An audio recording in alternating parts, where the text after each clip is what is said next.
Guitarist Jimmy Wyble is certainly not legendary in the way that, let's say, Wes Montgomery was. He didn't have the kind of personal, popular profile that some of the famous guitarists had, but his influence on the contemporary guitar world and its practitioners ran deep. And this evening is in his honor, because his honor was never fully served publicly. This is a nod in that direction.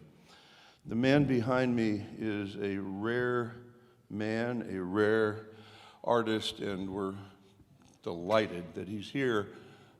He is one of those men who, on the guitar, can literally do anything. I mean, rock or Brahms, jazz, you name it. But the thing I like about the legend of Sid Jacobs is that when he went to apply to be a student at the University of Nevada, Las Vegas, before the interview was completed that would give him entrance to the university as a student, he was hired as a professor.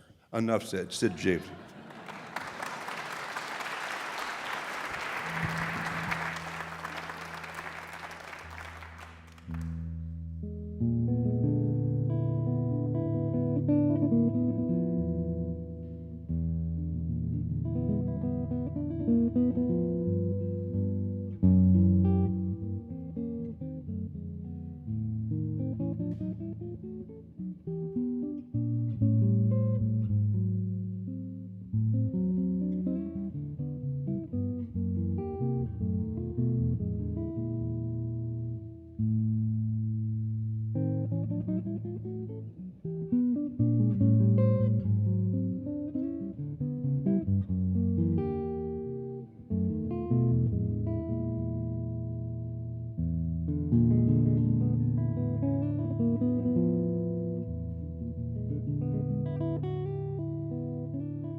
welcome to this concert for a very special man, Jimmy Wyble.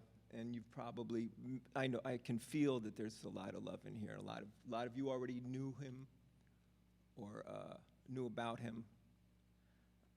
To sing his praises would be very, very easy. But to play his etudes takes practice. Happy Good Friday. Welcome all here. It's a very good Friday, as a matter of fact. But on days like this, I always, before I play, I think, WWJD, what would Jimmy do?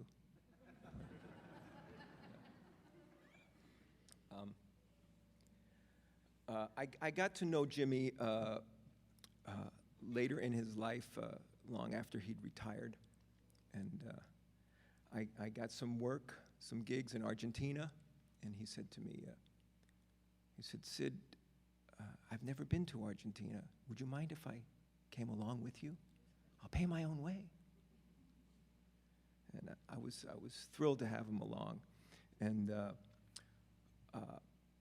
so the next etude I'm going to play is a very romantic the thing he wrote in 3, but I'm going to take it to Argentina as well. The first one I played was his last etude. Well, and the last shall be the first. So I played his last etude. It was one that had kind of a country feel to it. And the next one I played was a Cajun waltz. These originally had titles like Number 25, Number 9. So I'm going to take this, I'm going to take number 2 to Argentina, and I don't know, 2 to tango? It's in 3, but.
You know, even though it was around Jimmy, Jimmy never got into email, or he tried to have a computer once, but it didn't meet with very positive results, and he ended up scrapping the idea rather quickly.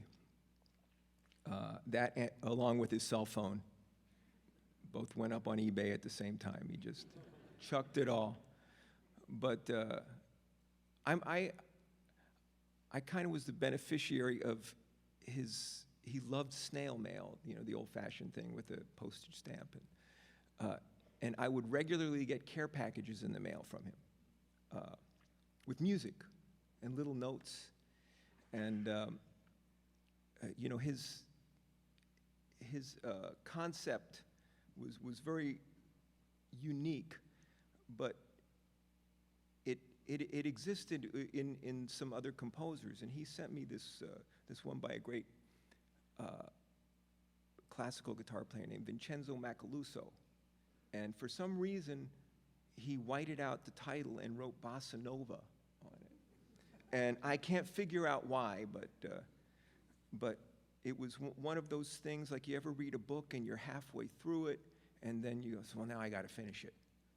So a couple months ago, I was going through my care packages, and I came upon this piece that I just had perfunctorily looked at. And I got halfway through it, and I had to finish it, so here we are. Bossa Nova. Actually, it's a song for Rayanne.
You know, sometimes it takes a poet to describe a poet.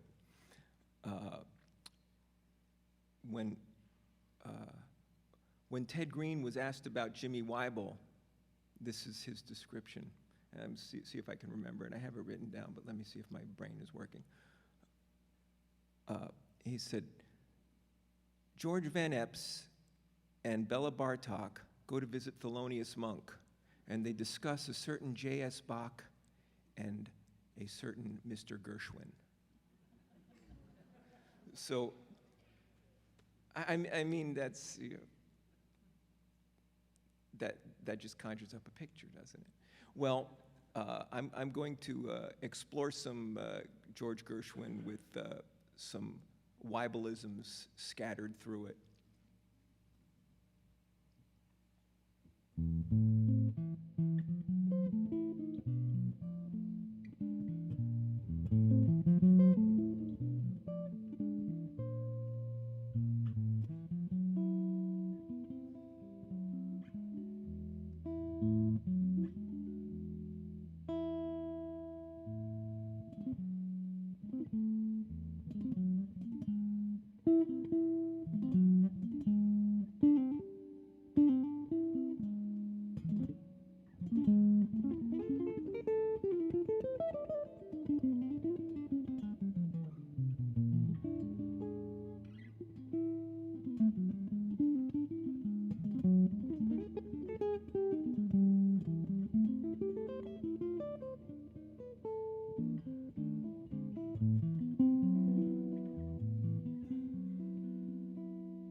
You know, everybody on this concert has a special connection to Jimmy.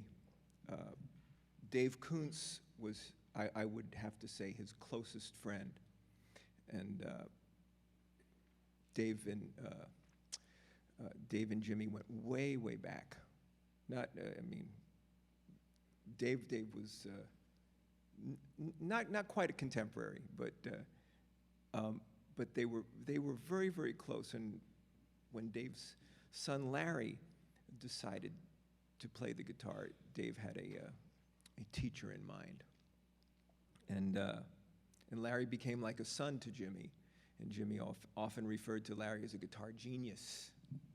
It's in print somewhere. I saw it, and but he wasn't lying.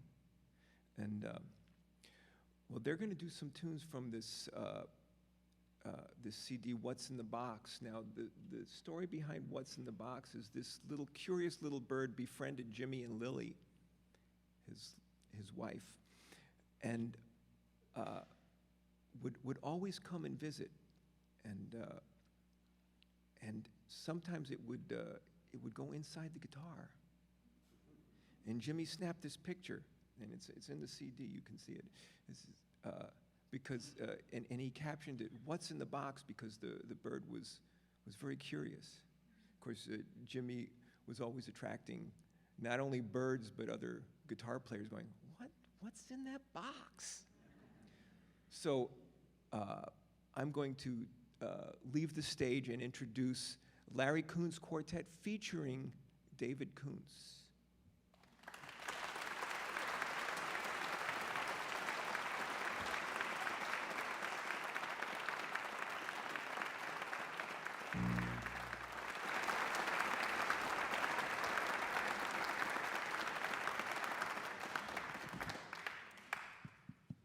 Thank you. Can you hear me out there? I'm Larry Koonse, and I'm really honored to take part of this tribute to Jimmy Wyble, who was my teacher since I was the age of 15. And my parents had the good sense to take me to Jimmy first and foremost when I got interested in jazz guitar. And I remember my first experiences with Jimmy basically being the sort of situation where I had to coax Jimmy to play the guitar in front of me because he was very shy, very humble man. And I remember it took maybe 3 or 4 lessons before he actually got the guitar in his hands and did some improvising for me. And I have to say, it was literally some of the most stunning music I'd ever heard in my life. Counterpoint, if you're not familiar with the term contrapuntal, that was Jimmy's specialty. And it's particularly difficult on guitar because basically what you're doing is you're taking one melody and matching it with another melody that sometimes moves in contrary fashion. There's a lot of pianists that are very gifted at this, but I know of no guitarist that even came close to Jimmy, and he could improvise in that manner. I can't, not to Jimmy's level, but I'm going to attempt to actually share some of this music that he wrote in etude form, originally for solo guitar, some of the pieces that Sid played so beautifully for you. And what I've done with Jimmy's blessing, this is actually something we concocted together about 2 years before Jimmy passed. And he wanted to hear his music set in a small ensemble setting. And so that's where we hatched this idea of taking some of his pieces and realizing them for quartet. And Jimmy handpicked all the people that are on stage, actually, and I'm very fortunate to be here with these musicians, world-class musicians, every one of them. And I'm going to do all my talking in front so that you can hear the magic of Jimmy without interruptions.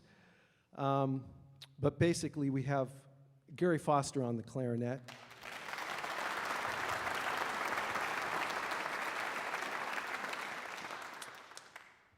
Darek Oles on the bass.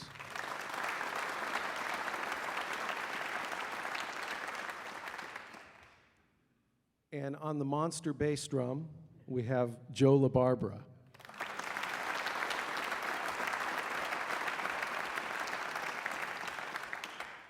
So we're going to open with a piece that Jimmy wrote for Barney Kessel, entitled Two Lines for Barney. We're going to follow that with another tune of Jimmy's entitled Cajun Waltz. He was born of Cajun parents. And this one has some swing, and it has some Bartok, and it has some abstract stuff. It has something for everybody, as most of Jimmy's music did. And then there's an arrangement of Stella by Starlight that we're going to play after that. So hope you enjoy this. Thanks very much.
thank Jimmy for giving me this wonderful challenge, and someday maybe I'll get close to living up to the challenge. There's a recording that Jimmy made in the 70s of this music that is literally one of the great guitar recordings of all time, solo guitar, nylon string, and it just swings from the get-go.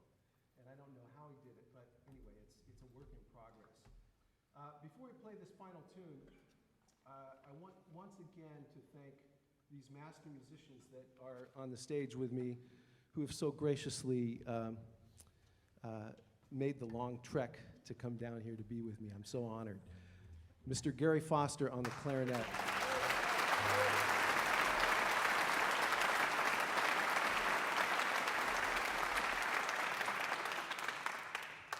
And my friend for years from Poland, the great bassist, Darek Oles.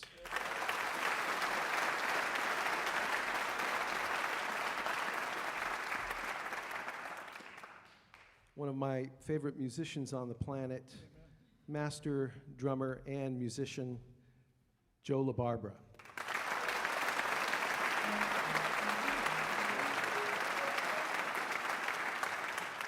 We're going to end this set with a tune that Jimmy dedicated to Thelonious Monk, and it's entitled Blues for Monk.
Gary Foster, Doric Olis, Joe LaBarbera.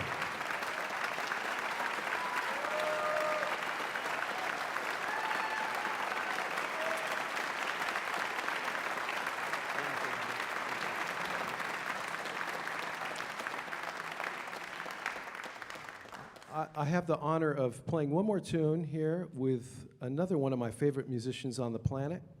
And it happens to be my father, Dave Koonse, who's, yes, he's on his way here.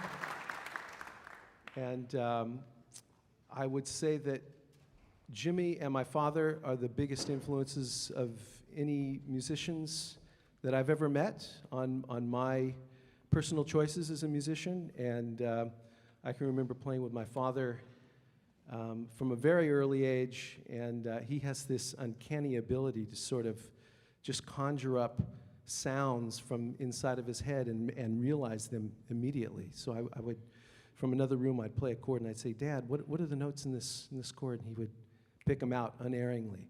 So I don't have his gift, but it's always a wonderful gift to be able to play with him on stage. So Dave Koonse.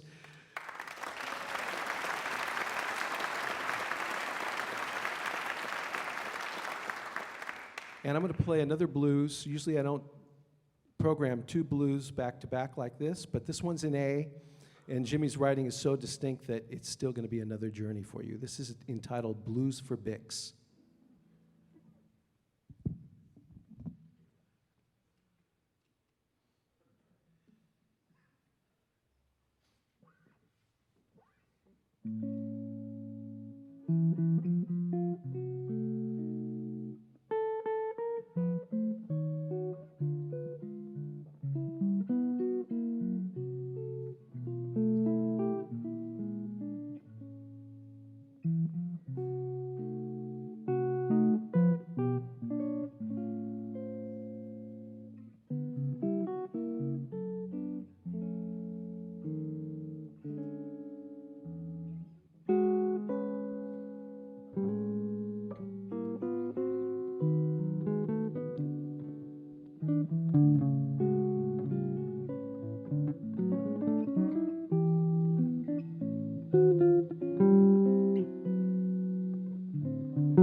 Dave Koonse.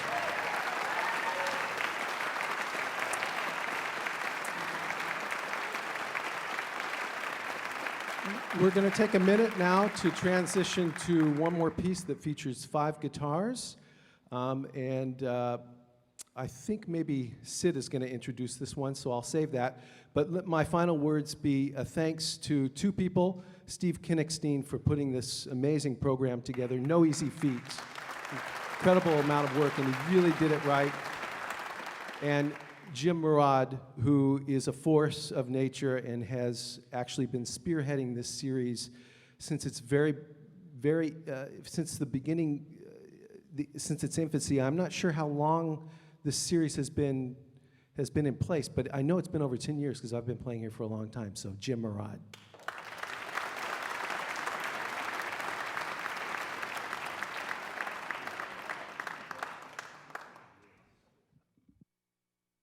Mike was just handed to me. I'm not sure if that was a mistake or not. But no one can kill time like I can.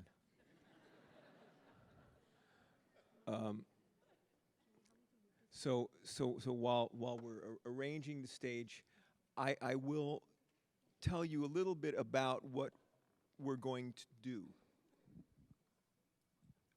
Jimmy participated in a 5-guitar ensemble that was spearheaded by Tony Rizzi, who was a wonderful guitar player, and he wrote tons of arrangements of beginning with Charlie Christian solos, so much in the vein of super sax that would do Charlie Parker solos. Tony Rizzi's 5 guitars did Charlie Christian solos to begin with, and then they expanded. But Jimmy participated in that, playing the 4th guitar. And so he decided to contribute an arrangement to the ensemble that they called Wyble Land, and it's based on one of his pieces, which was with the very colorful title of Number 7. 7, huh? I will probably need a stand myself, because there's only one part that makes sense, and it's not mine. Once you have these ensemble parts, guitar 1 has a melody, and everyone else has this thing that on its own doesn't sound right, so it's impossible to memorize. Anyway, so what we're about to do, or attempt, is Wyble Land. I don't know if anyone got the memo. There it is. Never mind. So, yeah, all the way down is good. All right.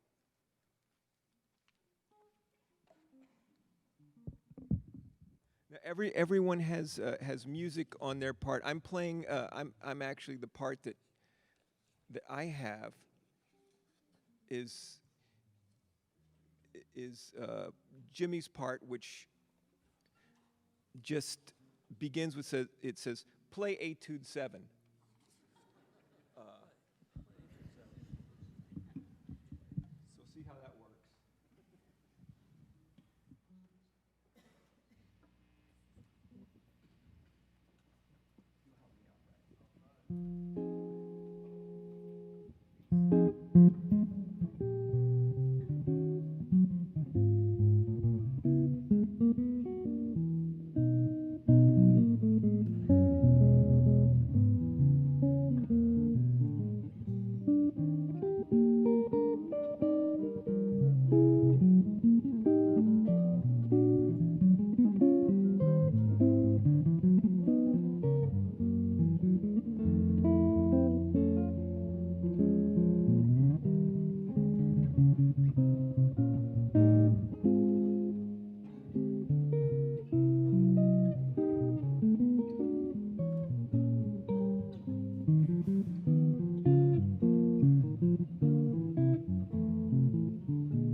I think we're going to take a short intermission.